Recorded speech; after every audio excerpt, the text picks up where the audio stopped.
Half a day, Flosstube. This is Lynette at Homesteading on the Home Front. I am just coming to you with a quick update. I have some FFOs that I'm getting ready to pop off in the mail, so I wanted to show them to you before I sent them off. I don't know when I'm going to post this video because I'm going to wait until the recipients have received those gifts. So I'm guessing it'll probably be after Christmas, before New Year's, maybe after New Year's, I don't know. So Merry Christmas, Happy New Year, all that good stuff. I hope that you've had time to stitch. First FFO, let's get right to it. You've all seen this one. This is Little House Needleworks, the tree lot. I think I changed the called for colors because that's a thing. Drew said I can, right? I changed the red in the truck. I changed the brown in the house. All I could think of in the original one is calf turd orange, and I don't like that color, so I had to change it. I don't know if you can see, I did put some gentle variation in with the trees. I used, I think I used like 3052 and 3051, two very close green colors, but there is some gentle variegation in there. It is stitched on an even weave. I don't know what count. It looks probably like an 18 count. It's pretty small. So I knew with this ornament that both of my girls would be helping me stitch it. This is on its way to my best friend, and we thought it would be fun to all make an ornament for her together. So my girls are very comfortable with 14 count Aida, but they've never stitched on linen, so I knew that wasn't an option, but I knew I needed something smaller than 14 count so that it wouldn't be a ginormous ornament. So found this even weave, stitched it up. I backed it with green wool, and all of our initials are on there. And so this will be on its way to Auntie Stacy. She and I have been stitching together since college. She loves the annual tree hunt. So I saw this ornament and I was kind of sneaky. I posted the link to her Facebook page and I said, hey, do you have this yet? And she said no, and I said, well, do you want the pattern after I stitch it? And she said, yes, I would love it. So I ordered the pattern completely thinking I would make it for her and then be done. But now that I've made it, I really like the way it came out, so I think I'm going to have to stitch this again for our tree. The second FFO that I have for you, I showed you a couple videos ago. Silver Creek Samplers, Taking It Easy. This one stitched up really quick. This was a quick stitch for me. This one also is going to a friend back home, so I knew that I couldn't frame it because there's no way that glass would survive the 8,000-mile trip back to the East Coast. So I decided to try Vanna's flat fold. I've never made one before. I finally was able to locate a source for the spray-on tacky glue that she used. Nobody wanted to ship it to me because I guess it's flammable or aerosol or whatever. But I finally found it the other day at the craft/hardware store on Island. I paid $15 for that can of spray glue, but I knew I needed it for this project, so I paid it. My other concern was doing a flat fold was whether I was going to be able to find fabric that I could use because there's not a lot of choices on the island. So I finished the project and decided to see if I had something in my stash that might work. I had some grays that I thought would be good. Turned out they were too gray, but I did actually have a bluish gray that worked out great. So this is the result. It's just blue enough to pick up the colors that I used in the water in her dress. And I love it. I spent several hours this morning visiting with Vanna while I played along with her tutorial. I kept having to stop it and start it, but I'm really pleased with the way that it came out.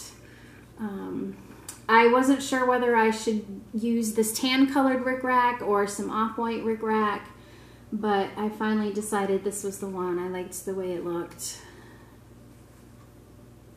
The only change I made to the floss colors was quite by accident. The pattern in her dress is supposed to be the same yellow as the hat, but I accidentally stitched them all in the light blue and decided I liked it, so they stayed light blue. But that's a fun little one, and I think my friend's gonna like it. So I'm pretty pleased with the way it came out. I'll definitely be making more of those flat folds. So yeah, those two are the reason I wanted to film this video today, to kind of show you those. But I also figured I would show you some of my 2018 possibilities. It's going to be a crazy year for us. We will be moving back stateside.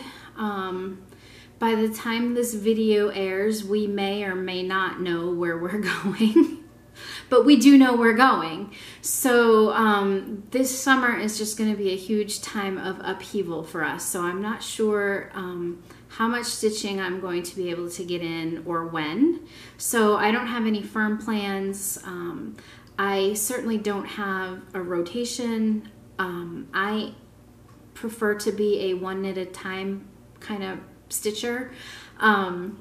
Right now I have a couple of projects going. I have the Nantucket Girl Sampler, I have Miss Baxter, and then I have some ornaments that I'm working on. My goal is to have Nantucket Girl maybe done by the time this video airs. I don't know.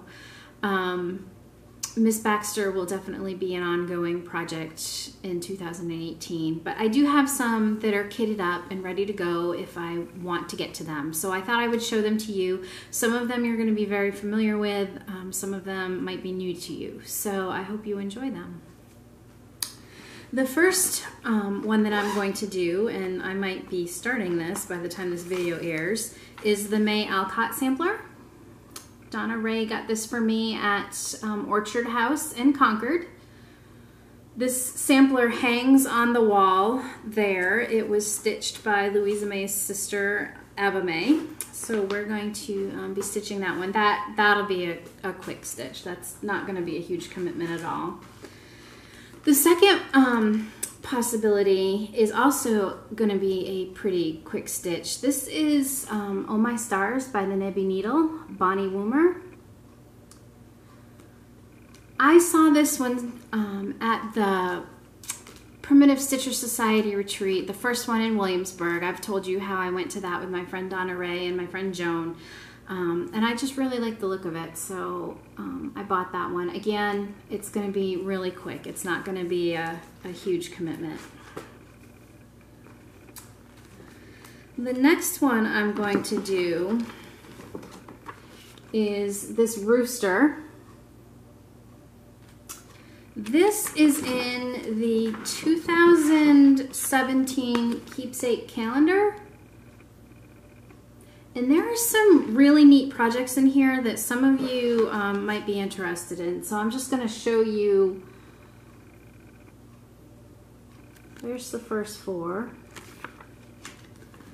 And then there's the bike, beautiful peony, the rooster that I'm going to do.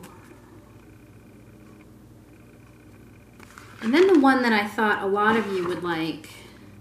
This is a Joan Elliott.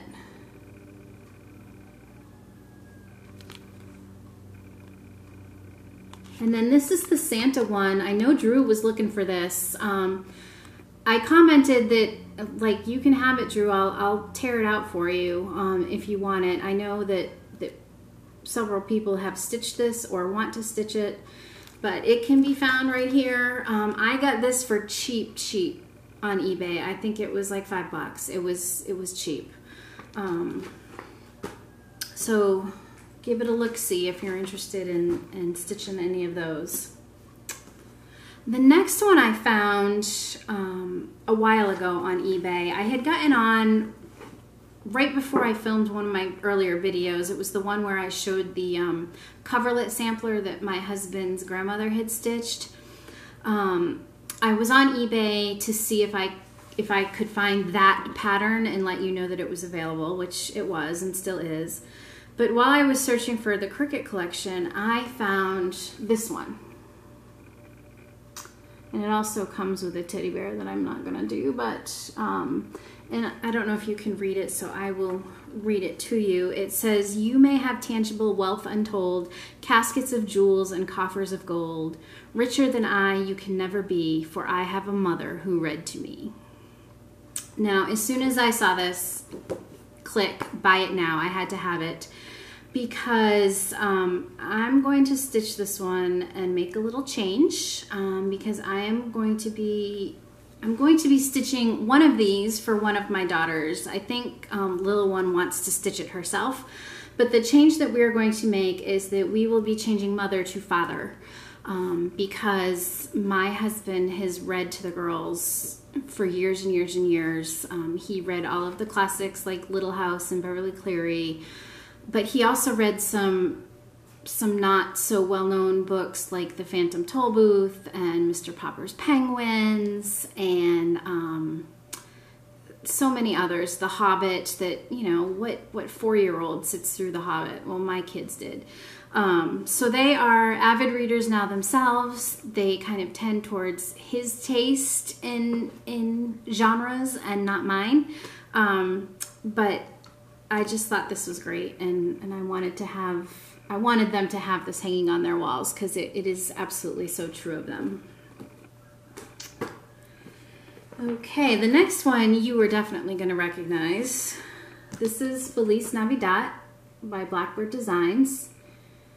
I kept seeing this online and I was just drawn to the colors and drawn to the colors, and so I kitted it up with DMC.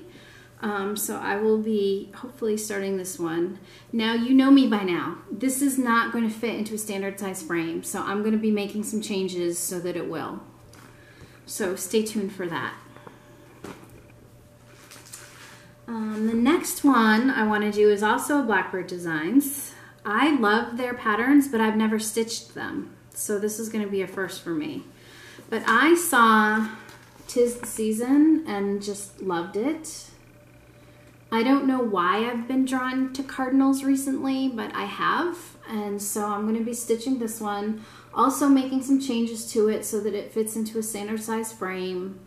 And I will be using my DMC variegation trick on this one too, because I'm not going to use, it calls for Weeks Dye Works, and I'm not going to use Fancy Floss. But I don't know if you can see these colors. They're absolutely gorgeous. I can't wait to get started with them. And then the last one was another eBay find. I have stitched, back in the early 90s, I stitched a lot of the Victorian Santas because I collect Santas with walking sticks. My dad, for many years, had a business making walking sticks and hiking sticks, so I started collecting Santas with walking sticks and hiking sticks because of that.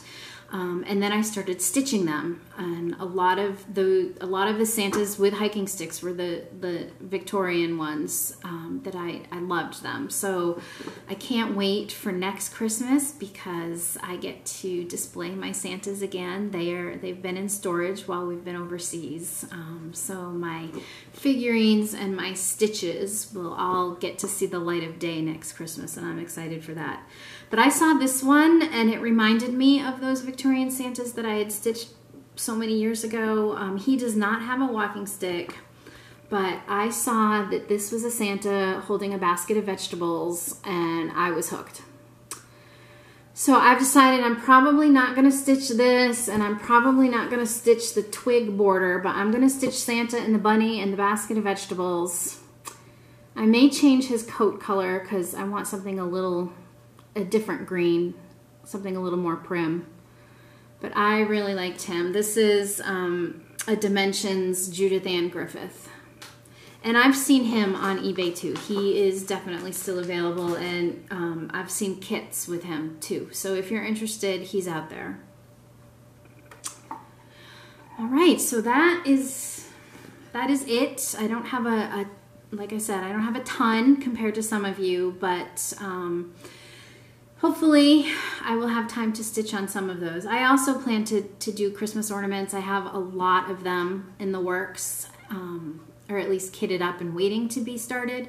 So I will definitely be stitching on Christmas ornaments in 2018. I tend to be a one project at a time stitcher. Right now I have several going. I still have Nantucket Girl that I need to finish up hopefully by the new year. I have Miss Baxter, who will be a work in progress during the year, and I have some Christmas ornaments that I'm working on. So that's about all I feel comfortable with. Like, I am not gonna start another one until I get a finish, because I just get, I don't know, I get stressed out if I have too many projects going at once. I want to finish. So yeah, hopefully, like I said, Nantucket Girl will be finished soon and I can start on one of those. I'll definitely be starting on the Alcott sampler on December 26th. Okay, right before I finish up, just a couple other things to share with you. I wanted to share this thrift store find with you. It's got some water damage. I'm gonna sand it and paint it, so that's not gonna be a problem, but I figured this would be great for displaying some punch needle or a cross stitch if I can find the right piece. But the best part of this is on the other side. Spam. Because Guam holds the per capita record for consumption of Spam. It's big in Hawaii. Everyone thinks Hawaiian Spam, but Guam actually devours more Spam per person than Hawaii does. So I just thought this was humorous, and thought it would be a good reminder of our time here on the island. And the last thing I wanted to talk to you about is I'm All Into, because we have friction pens and we have friction highlighters. And if you haven't heard about these pens, you need to as a crafter. I first bought the friction pens for my sewing projects because you can draw on fabric, and then if you iron over it, the ink goes away. I have heard that you probably don't want to use this if you're going to be entering a quilt into a fair or, you know, for anything like that, because some residue can remain. But for my purposes, I'm making, you know, easy pot holders and stuff like that. So there's nothing that I'm doing that is going to be heirloom quality. So I grabbed me a pack of these pens for that purpose. But they also make friction highlighters. These are great if you were like me and you highlight your cross stitch, which, by the way, I just recently started doing, but I love it. It does make a difference. It makes it easier, especially, like, I didn't highlight anything with this because this is easy to see where you are. But if you're doing a piece that is full coverage, or, you know, pretty full coverage, it really does help. But I would find that I would, like, one time I finished stitching a section and I highlighted it, and then I realized that I had used the wrong color. So I had to go back and tear out all those stitches, but it was still highlighted on my working copy. So I found that a little irritating. And then the other day, the little one started a new project, and I had made her a working copy because there was some confetti stitching, and I encouraged her to try highlighting. Well, she started highlighting on the original and not the copy. So that's when I knew that I should go out and get some of these friction highlighters, because just like the pens, you can, and I will show you right here. Okay, so I made that little scribble. I'm going to give it a few seconds to dry because it does need to dry before you can erase. So there's my scribble right here. And then I'm just gonna start erasing. And I'm gonna, maybe you can see this, I'll try to do it this way. Am I even making it? There we go. See? The scribble is disappearing. Right? There's still some residue, but you can go back. You get the point. you can erase the highlighter. So if you use the wrong color and need to pull out stitches, or you accidentally highlight the wrong color or whatever, you can go back to your chart and erase the highlighting. So that is really handy. I will caution you, the first time that my daughter used one of these, she got some pink on like this part of her hand from the pink highlighter, we think. So just make sure you let it dry before you start like rubbing it all over yourself, because you certainly don't want anything on your stitching. But if you keep it away from your stitching and you're careful to let it dry, you shouldn't have any problems. So again, Pilot Friction highlighters, and maybe you can see it better on the pens, the Pilot Friction pens. So I think that's it. I am going to sign off. Wish you very happy holidays, happy new year. Whenever I get a chance to post this, whatever it is, have a happy one. And I wish you fair winds and following seas.